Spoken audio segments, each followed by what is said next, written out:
खुलुमबाय। आंनि मुङा मुस्रि हादर बसुमतारी, जिल्ला चिरां बिटिआर।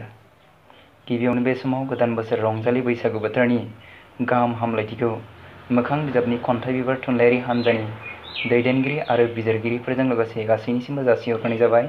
दा बे समाव खन्थाइ बिबार थुनलाइयारि हान्जानि अनलाइन खन्थाइ आवरायलायनाय हाबाफारिखौ आब्रुथि मेहेरगोनां खालामनो थाखाय आंबो आंनिनो सुजुनाय दोंसे खन्थाइखौ आवरायनाय जागायबाय। खन्थाइनि मुं आद्रा सिमां। आद्रा सिमां।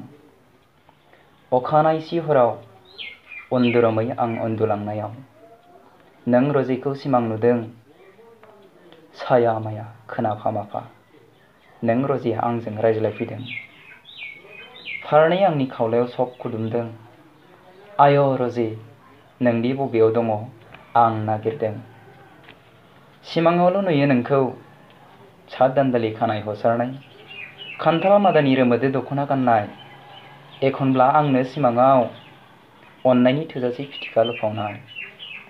मोगथाङाव फै रजे आंनि सेराव नों दान्दिसे, दङ आंहा नोंनि सिगाङाव बुंनांगौ गोरबो खनायाव लाखुमानाय बाथ्रा फंसे। सानै सानैनो सानस'नो हाला हरनि उन्दुलांनायाव नेन गैला, मानोदि नुजाफैया नों आंजों मोगथाङाव। आंजों मानो जेब्लायबो आन्दोआव जाखांफैयोल'दि नों आंजों अरायबो सिमाङाव।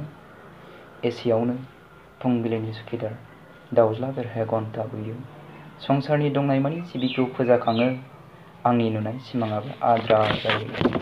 एसेनोसै, गोजोन्थों।